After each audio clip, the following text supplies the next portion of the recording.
This is episode 1 of the H2H Sales Automation Podcast on how to present a sales demo call. Let's build a business based on H2H, not B2B, but human-to-human sales and marketing automation. A human approach is the only one that sells. Hello everyone and welcome to our next episode of H2H Sales Automation. H2H, what it means, a human approach to sales and marketing. My name is Bart and I invite guests for a short 20 minutes interview to inspire you and improve your H2H approach in sales. I'd like to welcome our guest today, Emma McCarthy, Channel Account Manager from HubSpot, dialing in from Dublin. Emma leads a team of HubSpot agencies and helps them scale. Welcome to our podcast, Emma. Hi, Bart. Hi, everyone. Thank you for having me join today. Thank you, Emma. So part of the H2H sales process is to present the product or services.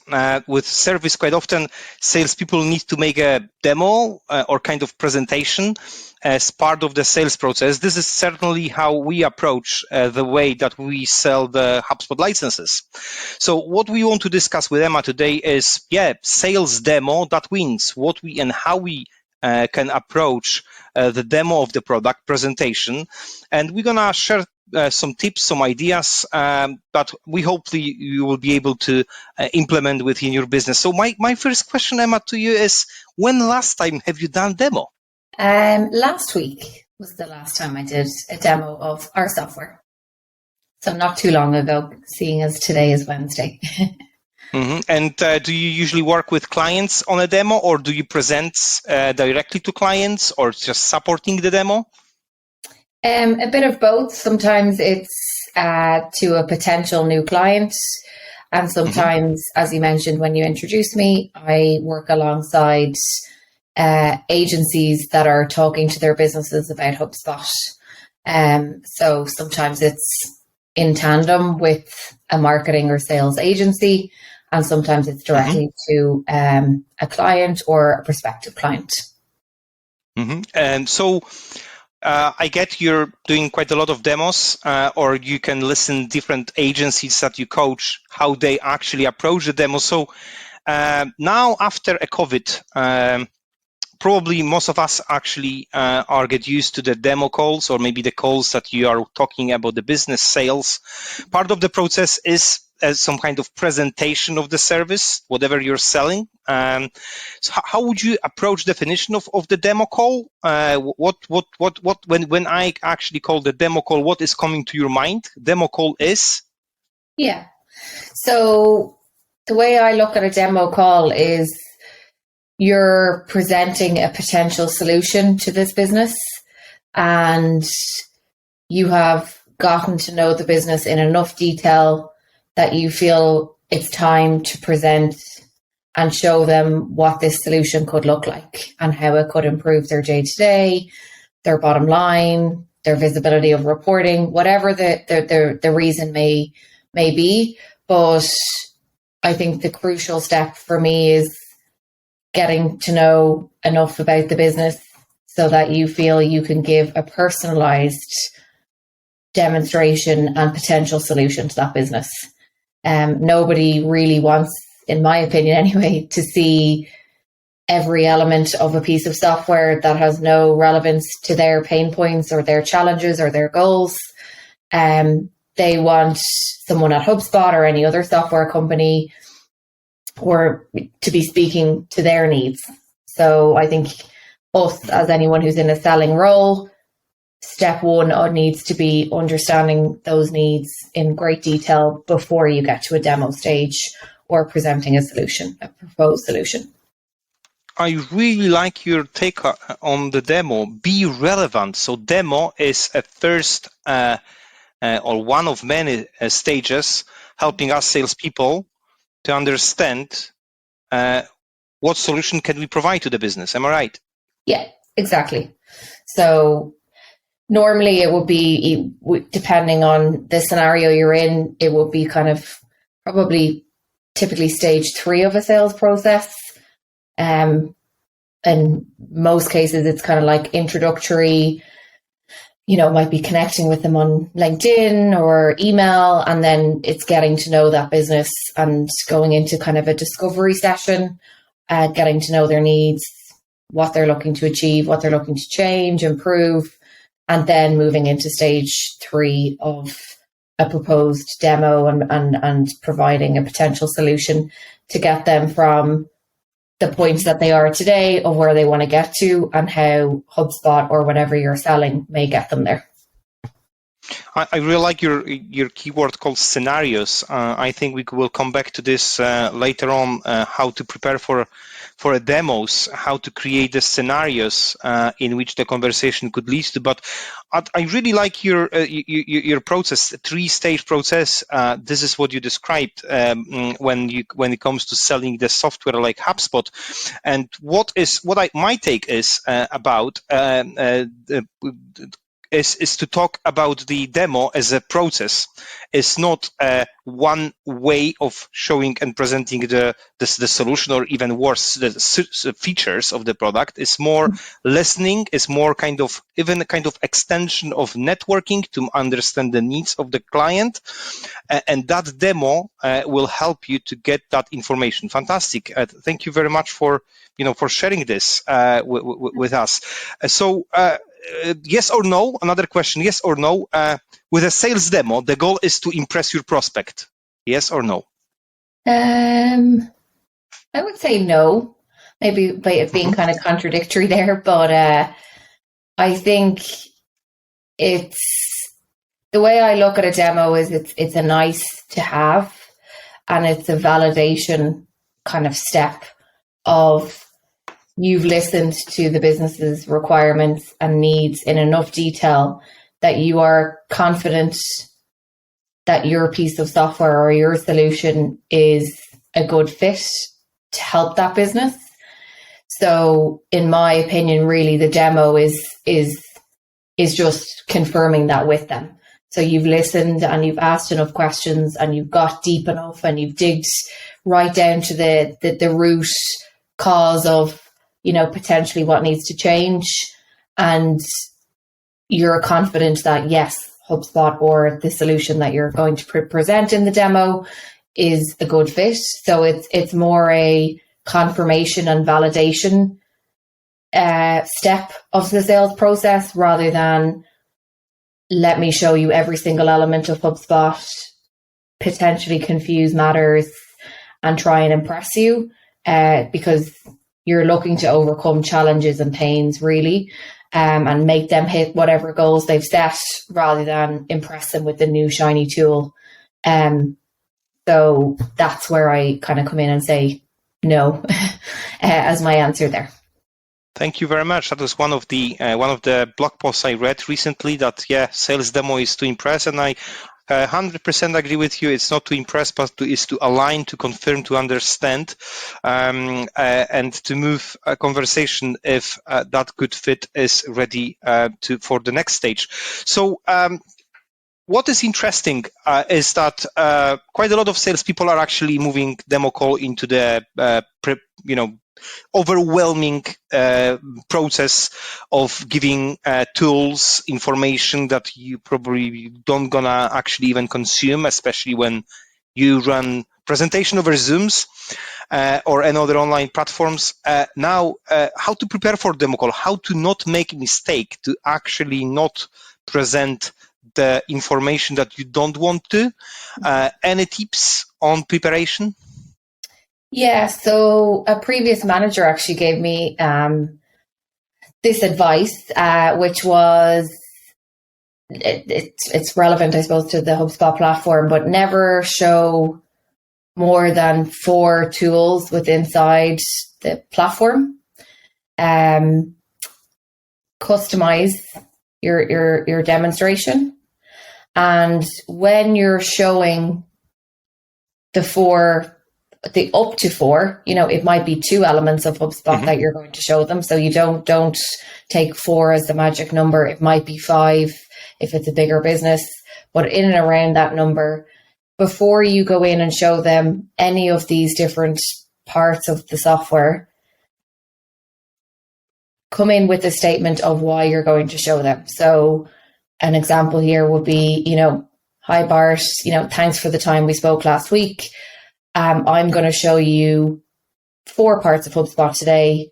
Part 1 is our automation, because based off our conversation last week, you told me that everything is manual today, and it's, taking 2 to 3 hours a week for you to follow up on emails, or you to send, follow up to prospects or leads. And that is, costing you money at the end of the day and an experience with the leads. So give the reason, because you always want to make sure the prospect feels heard, and it's personalized to them. So you're showing them tools that are going to help solve their challenges that you discussed in the previous steps in the sales process. So yeah, customize your demo and always give an intro as to why you're about the reason you're going to show someone a certain tool, because it makes the prospect feel heard and understood. And it also then gives them a challenge to maybe elaborate a little bit more on that pain point, and you're getting to know more information about it. And avoid just showing them parts of the platform just for the sake of it, because it's a new feature in HubSpot. Don't fall into that trap. Fantastic. No, thank you for sharing that. It's really interesting. As a summarize, customize. I think this is relevant to people who are actually want to even apply for the jobs.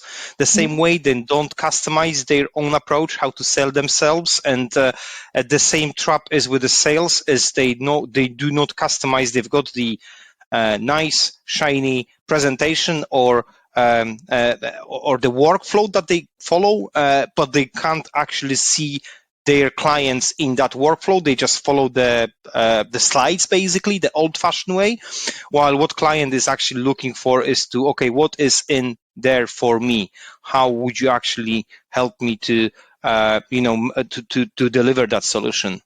Thank you very much. That's really important. And I think the H2H Sales Automation Podcast is all about tips and tricks how to sell better. One of the tips is customize the journey, customize the demo, customize emails, customize everything that you do for the clients to be more relevant. And so my next question is, so a little bit of context to this. We've been partnered with HubSpot for quite some time, and we actually follow the academy, the HubSpot Academy, which is anyone who is listening to this podcast. If you never actually looked for the HubSpot Academy, fantastic free tools for you to actually improve your marketing, your sales, great ideas and inspiration from the inbound perspective. But part of the process I found really fascinating, and the acronym is called CGP, CGP framework for sales sales presentation and sales demos. Can you uncover a little bit more about CPG framework, Emma? Yeah. So this is a methodology we use continuously through, whether you're brand new at HubSpot selling or you've been here years and have sold the solution to many different businesses. And this is, I suppose, where this fits in, just for additional context, is in kind of that discovery phase or stage 2, as I earlier mentioned. So this is used before you get to a demo. And it's really just looking at uncovering a business's goals, plans and challenges. And there's, sometimes you'll see a T added onto that acronym to look at their timelines. So goals, plans and challenges. And it's okay, I think, to be upfront with, a prospect or a business and say, before we get to kind of presenting any solutions or demonstrations, I want to be able to provide a customized experience for you. And to do that, I need to get to know your business a little bit better.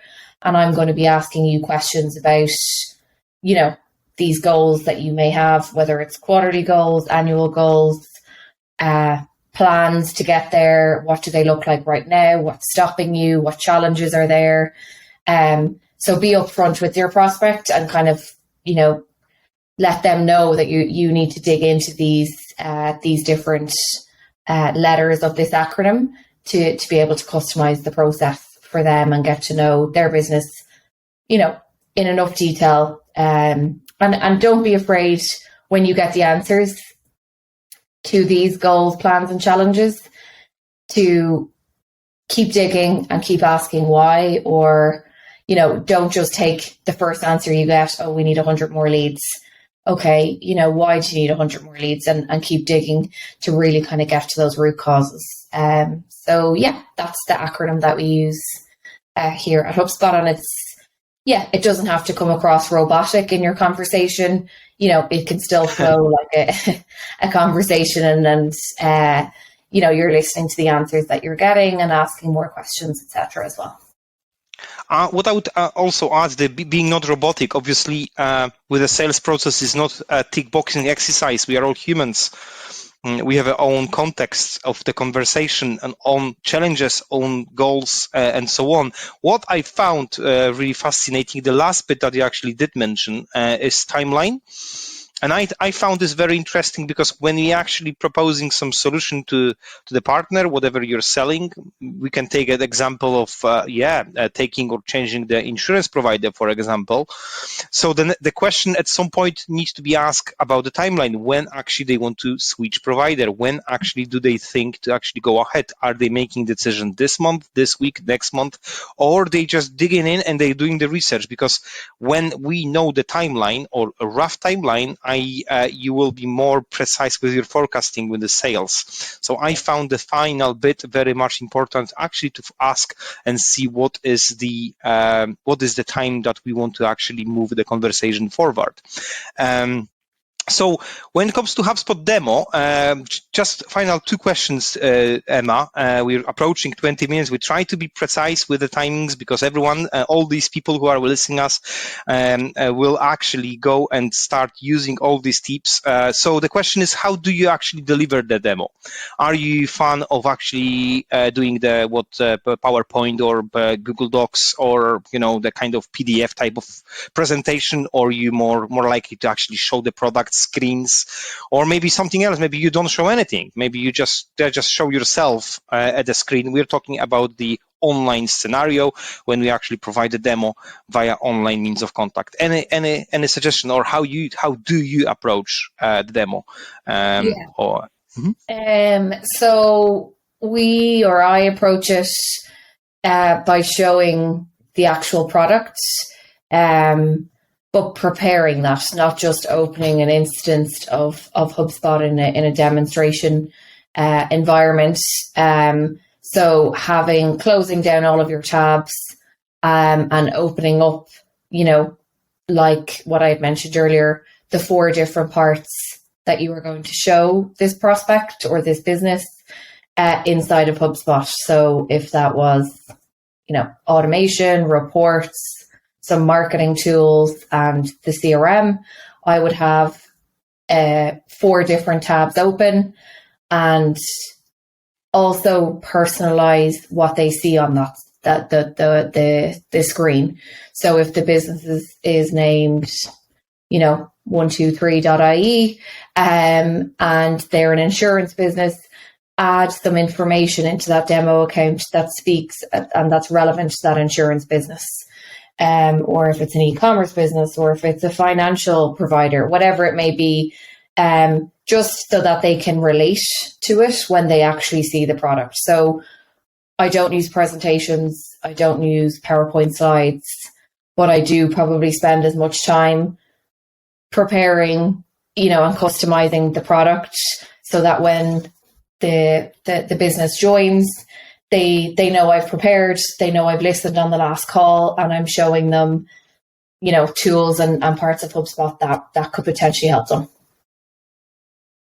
Thank you. Very useful. Again, customization rather than actually working on massive presentation and showing the products, give them a little bit of the hints how the products can actually solve their problems. So my final question about the mistakes. You do work with loads of different agencies, people within sales environment. You help and coach these agencies to achieve their goals. The common mistakes, maybe 2-3 common mistakes with the sales demo calls that you actually can share with us now. Top mistakes with sales demo calls by Emma. I think the biggest one I see, especially when someone is new to selling a product, is they feel like it's nearly a test of, this is my opportunity to showcase my knowledge and I'm going to showcase it all. So they show that they think it's a test nearly, and they forget to make it personal to that prospect or that business. So that's probably number one. And then number two is probably just showing too much. And in that, you can very much fall into the trap of showing features and functionality that's not relevant to that business. And then you might get disappointing news after doing the demo. We don't think the software is a good fit for our needs. And sometimes that can come back to, you've shown them service desk parts of HubSpot when they're looking at marketing features and that's what the conversation always wanted to be, but you just got a little bit carried away with yourself, showed too much. And so it can have a very damaging, result on your sale if you show them too much. And it's very easy then to fall into the trap of showing them parts of HubSpot that are not relevant to what they're looking to achieve. So they're probably the top two. It's not a test, and don't show too much. Show just enough to satisfy, the discovery call and what you've learned about that business. And if it's better to have too little time, or be a 30 or 40 minute demo than be trying to show them absolutely everything and it running over time. And then, it's 90 minutes and sometimes they can almost feel like you've wasted your time or you haven't listened to them. So it's better to be concise, I suppose, than show them every nook and cranny of the software. Thank you very much, Emma. And if I can keep the analogy, it's like with a dating. Don't show too much at the first date. I really like this idea. Build that momentum, build that idea of actually uncovering the next features or benefits of the product, be relevant, personalize. Thank you very much, Emma, for joining us today. This episode has finished, and I would like to welcome you to subscribe to our channel. Our episodes are published once every 2-3 weeks, and if you would like to be featured, if you have something to tell us or inspire our audience on H2H sales and marketing automation, please contact us. Happy to have a chat. Emma, once again, thank you very much. Thank you, Boris. Let's build a business based on H2H, not B2B, but human-to-human sales and marketing automation. A human approach is the only one that sells.